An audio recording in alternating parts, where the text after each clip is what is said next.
Welcome back to Now We Can Sit Down and talk about something that is so much in the news. It's been about the last 2 weeks that we've been hearing about the Auction Alliance, the scandal that has hit the market, causing gas in many areas, rail debits stepping down, some of the banks already cutting business. So I thought, let's get some of the big hitters in this industry. I found probably one of the most reputable companies.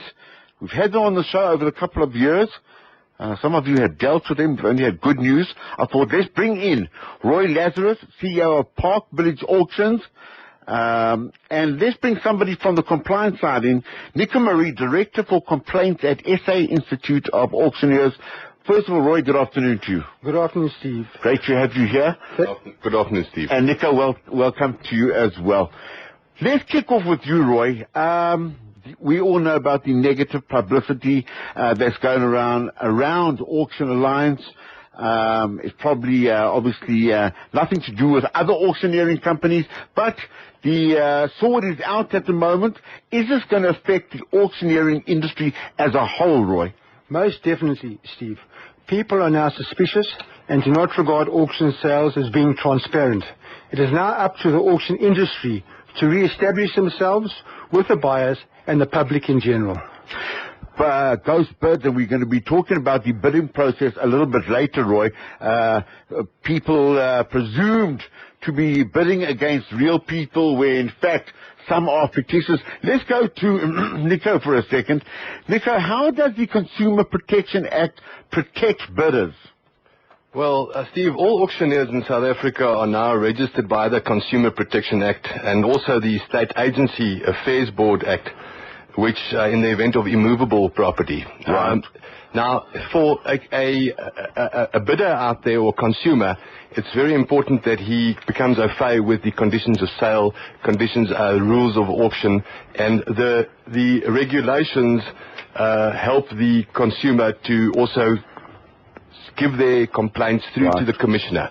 And the commissioner's name is also on the South African Institute of Auctioneers website, where you can get the number. If there are complaints, you can also send your complaints through to the commissioner, who will then sort out the problem. Roy, let's say I go to an auction, Roy Lazarus, and I go stand there and I'm bidding, and all of a sudden I suspect that the auctioneer or somebody in the crowd is pushing up the bid illegally. What do? The first thing you do is you throw your hands up in the air and say, Mr. Auctioneer, who am I bidding against? Wow. You've stopped the auction immediately. Say, who am I bidding against? And the auctioneer must stop.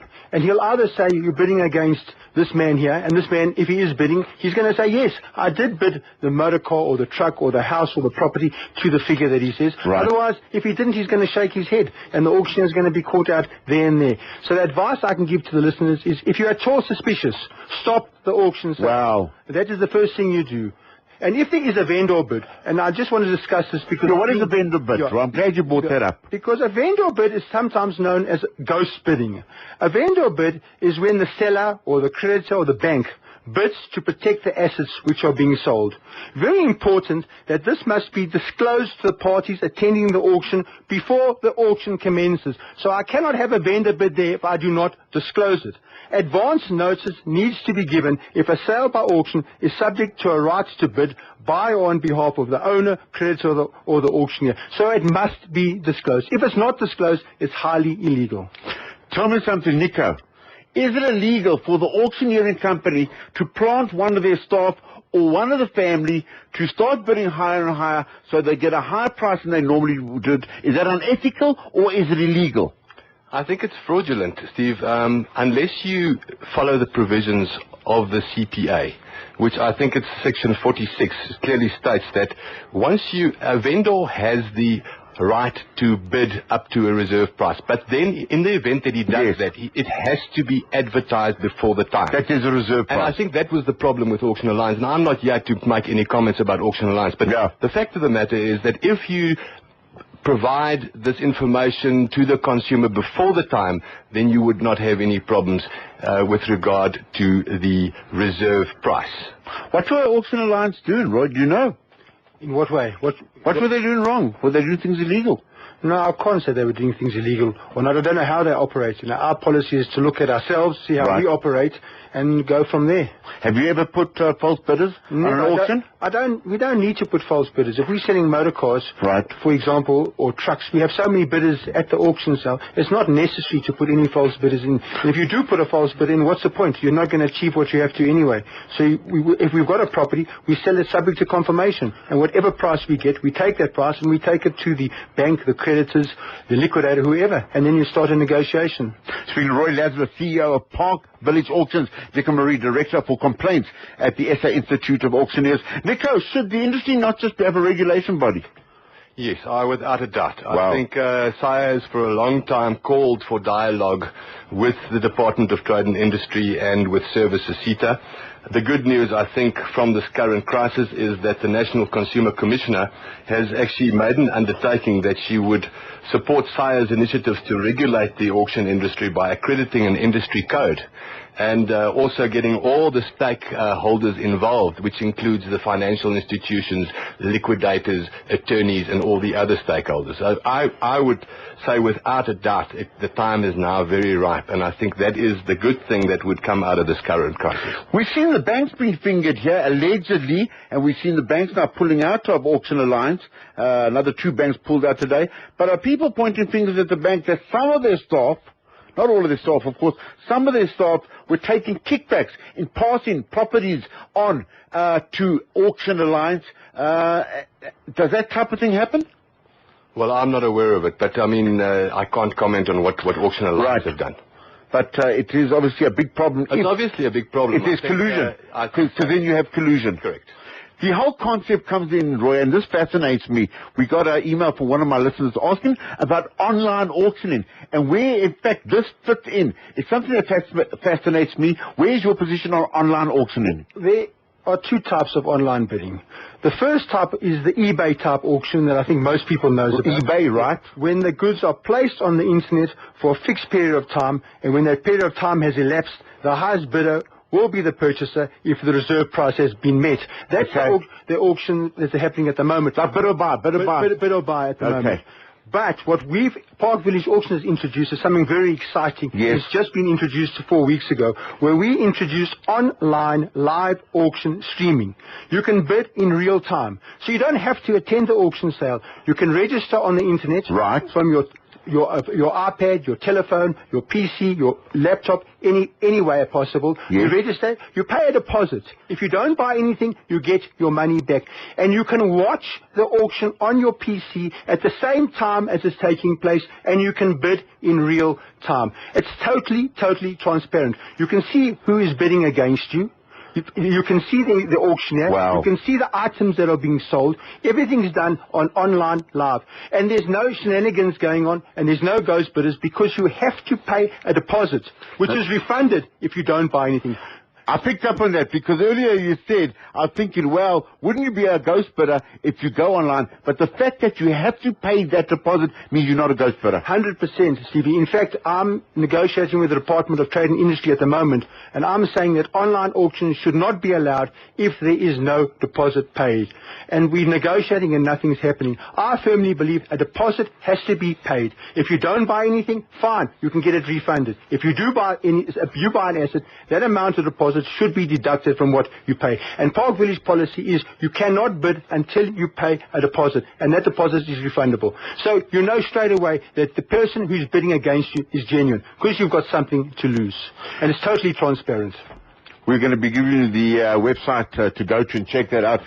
Nico, what should you do if you've gone to an auction and you think in some way you have been maltreated, or you have been done by, or there was something happening at that auction that wasn't kosher? Should they make their complaint to you? No, I think the first thing that one should do is, as a consumer, you should go to the auctioneer immediately and lodge your complaint with him and see if you can sort out and remedy it that way. If that can't be done, then the complaint can be referred to us and we refer it to the commissioner immediately. So, and the commissioners, all the detail of the commissioner is on the South African Institute of Auctioneers website, and you can get all the detail from them. But the Consumer Protection Act is very clear on that. You should first try and remedy it with the auctioneer and see if you can sort the problem out, after which then you go and follow the other remedies. Rhetorical, theoretical question.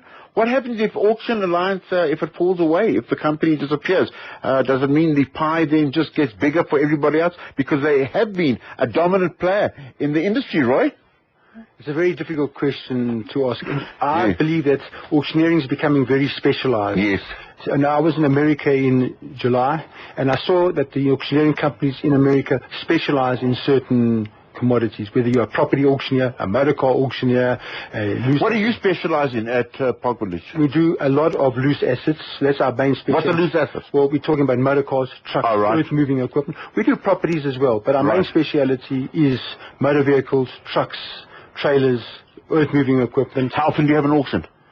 Once a week. Every Wednesday we have an auction. Every single Wednesday? Every single Now, Wednesday. these are auctions that are going to go online, the ones you're talking about, that are every week? Every week they're online live. Online live. So you can see the auction from your house. So those guys that haven't got time to go to an auction anymore can bid from the comfort of their home or their office. So you can go try it out. You don't have to bid. You know what? You can just go watch it. You can go watch without it. sticking your hand up. Without sticking your hand up, you can see how transparent it is, but we won't allow you to bid unless you pay that deposit. Because otherwise other people or the guys on the floors are going to say that you've got a ghost bidder. Tell me something, Nico. If this Auction Alliance story really turns out sour and the wheels fall off, is it going to take a long time for the auction business to pick itself up? No, I think with everything that we want to do in the future with regard to the commissioner coming on board now, and with regard to SIA doing everything in their power to make sure that the image of the auctioneer is restored, I think that obviously it will have an impact with regard to auctioneering, but I think a lot of good will come out of this.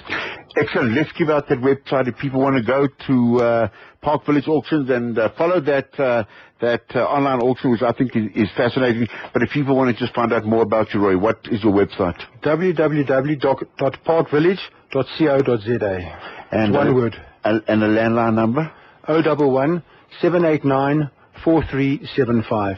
I may come looking for a bargain car or a bargain house. Hey, thank you so much in the studio, both coming in live, which is fantastic. Nico Marie, Director for Complaints at SA Institute of Auctioneers, and Roy Lazarus, the Chief Executive Officer of Park Village Auctions. If you've had experiences at auctions, email me stevie.b@kfm.co.za, and if it's been bad for you, we'll try to get you some help. That's team. That is the week. Have a wonderful evening. Good night.